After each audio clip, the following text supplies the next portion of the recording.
Hey folks, welcome to Bear Mountain. This week we are just kind of working on some mid to late winter projects. We've been transplanting things and we're cleaning up areas that formerly were a little more wild around the property.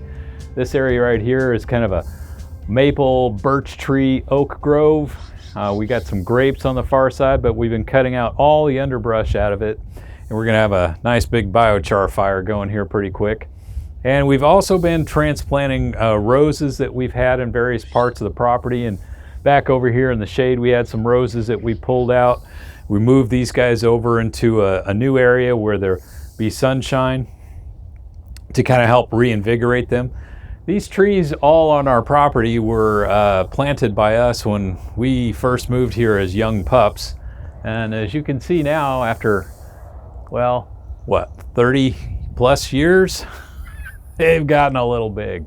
So it's actually created almost like a small forest over here in this area of the property, which is kind of cool in the summertime.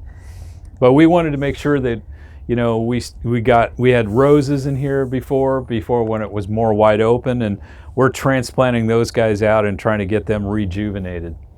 The interesting thing was that these trees, well, this property first was called Furnace Flats, because it had no trees on it. Yeah. And we brought a former boss of mine who was really into trees and stuff, walked the Oregon State campus and picked up seed pods, and he grew trees in little pots. So the trees that we got here that you can see all around here are, they were whips. Right. I mean, the size of what? Like the size of a pencil width size, and they were 2 feet tall. And when he said, hey, just take them and plant them on your place, and in time, they will become lovely trees.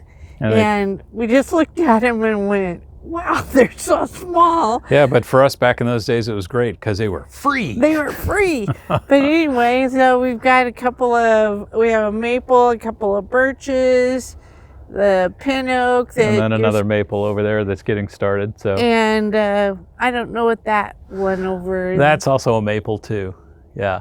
And all I can really show you anymore is just the trunk. Yeah, each of these trees now are easily 30 feet tall, or maybe in some cases like the pin oak a little taller.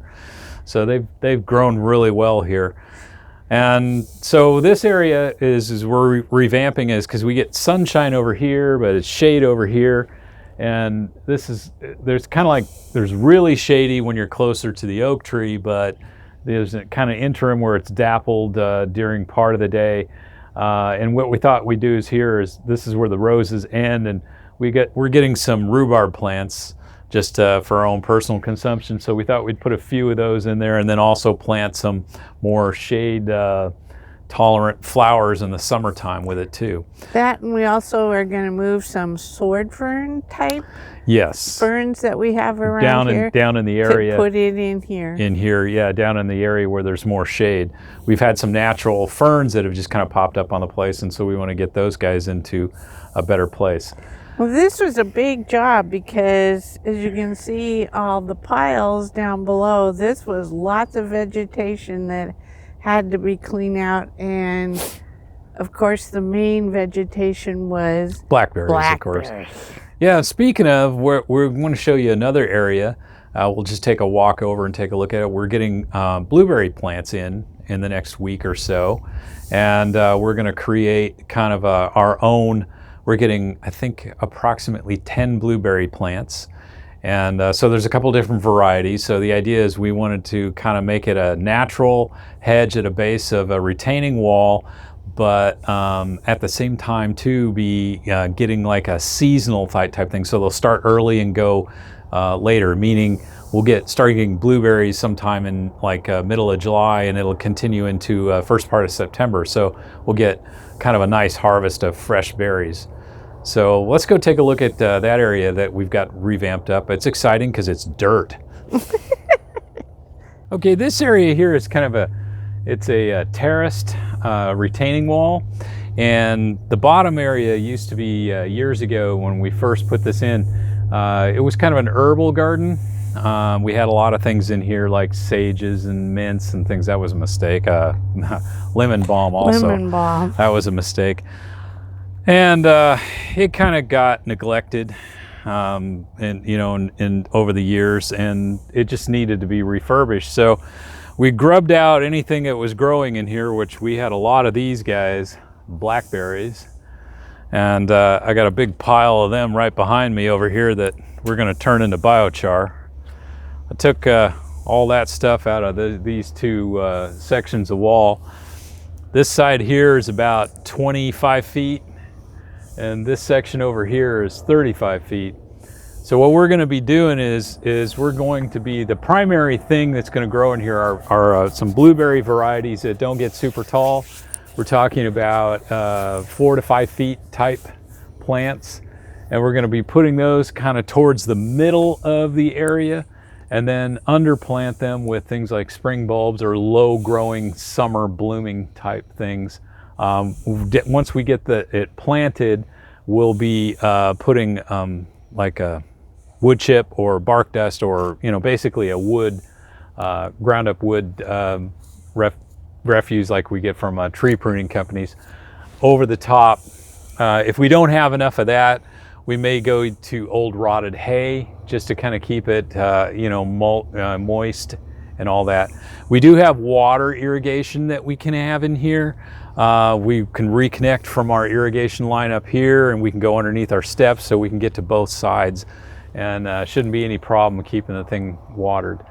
The only thing that we're going to have to do is once the berry plants get up to production size in a couple of years, is we're going to have some form of temporary type in summertime, a hoop system to kind of keep the birds from stealing all the berries, as well as the deer. And we'll have to watch the deer too to make sure that we don't have any problems with that as they're growing on. But so the idea is we want to integrate some food in on this side. It gets sun for about in a summertime day, probably half the day is sunny roughly over here, and the very hottest part of the afternoon though, it becomes in the shade. So we thought this would work out pretty well with the blueberries. And so we're ready to go with that. They're coming in next week, so we'll be planting next week. So the other thing that we've done is we have kind of shaped up some camellias off to the side. You can see one of our oldest camellia plants over there. It just finished blooming about a couple of weeks ago, and so it's ready to be kind of trimmed up. And then we have another one that's right up by the corner of our deck that we're going to be getting some really good color off of that one this year. It blooms usually near the end of this month or first part of March. So the last thing is we have some daylilies we want to transplant from the top of the wall into various places on the property. And we have an area where we used to have a lot of daylilies that the environment kind of changed on it. Just for color, daylily means it only lasts a day. It's hemerocala or something. I don't know. Sure the exact I'll put Latin that term on for the it. screen. But these are ones that survived, so they're pretty tough. Countless neglect. Yeah, they weren't really irrigated, and but they continued to thrive. Most of the colors are what you would say are nice landscape colors, but they're not, what you'd say collectors. Not super showy, but Yeah. hey, they're tough. Yeah, so I mean, they're the one up here I think has oranges and some light Yellow. reds in it, or yellows in it. Yeah, so it's kind of a combination. So what do you say about all these piles back here? Yeah, this stuff here is, I'm going to be starting this next week. I've got lots of clearing stuff I've been working on, and I'm going to be turning this into biochar. I got my pit over there ready to go. And, so there's going to be a few big burn days coming up. And that way we'll clear this area out, and our fruit trees, which are also on the list to be pruned, we got some major work to do on those guys, our apple trees, and get those guys cleaned up. And then we've got issues on the edge of the property over there. You can see some dead snags on the edge of the property with some higher blackberries that are also we need to clean out all the way to the property line. There's about 5 feet there from the property line that's on the inside of us that needs to go. And if we didn't live here, this would be one giant blackberry. It's amazing how fast these Himalaya blackberries can grow in the western side of the Pacific Northwest. I mean, you can get overrun with these things in the span of just a few years if you don't constantly either keep grubbing them out or knocking them down before they get started. So that's why a lot of people use herbicides. We don't. We have not used any herbicide on this property for 15 years now, and we don't have any intention of ever starting it again. So let's go take a look and see where the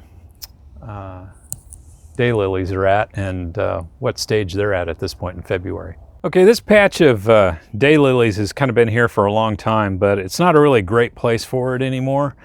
And this is what we're going to be doing, is digging these guys up, and they actually dig up quite easy.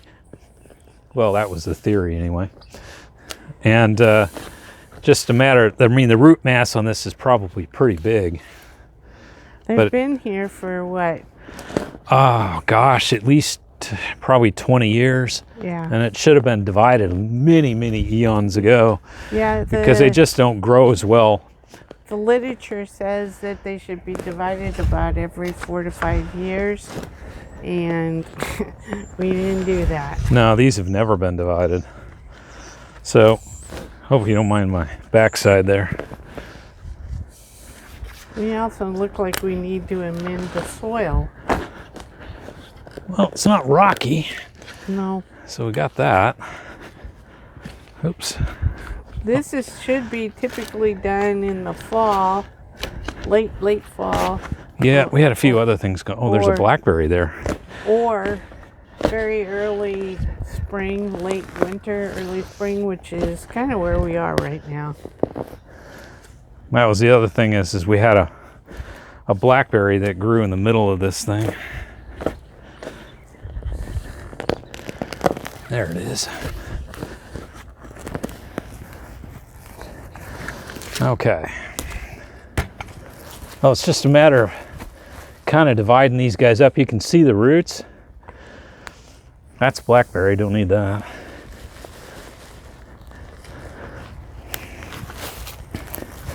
And then it just becomes a matter of, you can use your shovel or knife or a hori knife, which I forgot to bring with me today.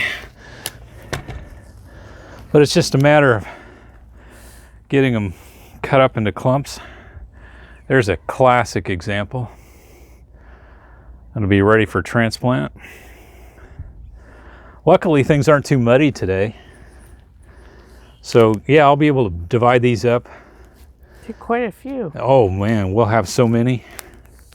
So are you going to replace any in this area or not so much? I don't think so up here on the top side.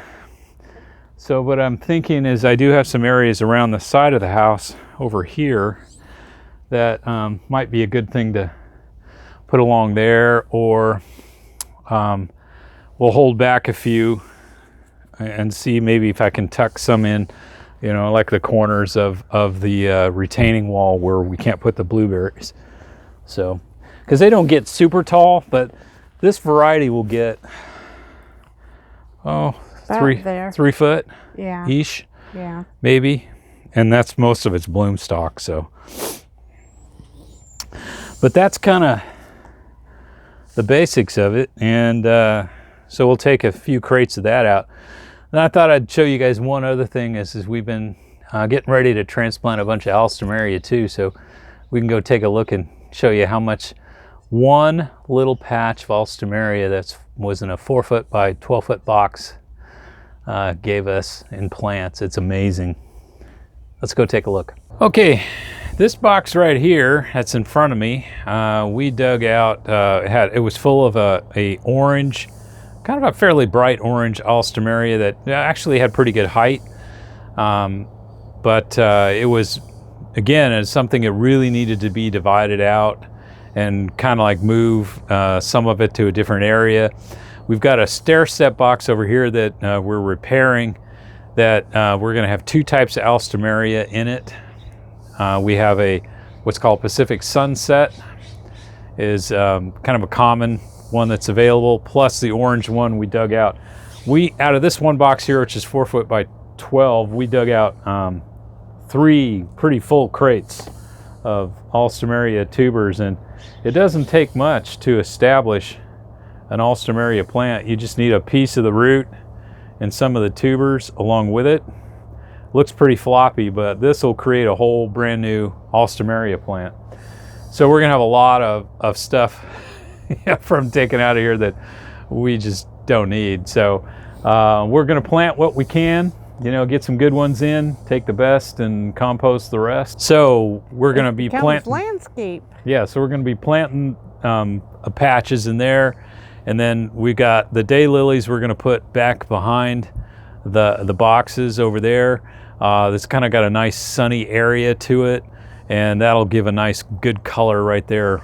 We've also got an old big white calla that comes back every year. Once spring things warm up, it'll resprout. And the anemones are gonna be blooming here. We have room left in this box. We're pre-sprouting our ranunculus to be planted in about another week or so, and that'll go in here. So this will be kind of an anemone ranunculus mix. Maybe we'll throw in some other stuff like some stock or something like that to kind of give it a nice color. And then we've obviously got the other beds that are going to be our late summer, spring stuff that are being tarped right now. And so they're going to look, dahlias and a whole bunch of other things, glads, stuff like that. Snapdragons, all kinds of fun stuff. Yeah. So anyway, what I wanted to do today was just say, this is February. You kind of get that lull before you don't really have a big storm coming, but it's still pretty cool and things are really dormant. But this is a great time to go dig those things out, divide them up, and get them rejuvenated and just kind of work on your perennials at this point. And that's kind of what we're doing today. Those things off the list, because it's going to get busy. Really shortly, spring will start moving here in the Maritime Northwest in another couple of weeks. We'll notice some big changes coming, early March. We're already seeing our red roses having our established roses are showing little green buds and stuff, which means we got to prune them. Yep, we got to finish that. So anyway, we got lots of stuff to do, and just want to thank you for coming along, sharing a couple of things that we're working on today. As always, stay safe out there, and we'll catch you on the next video. Bye-bye. Bye-bye.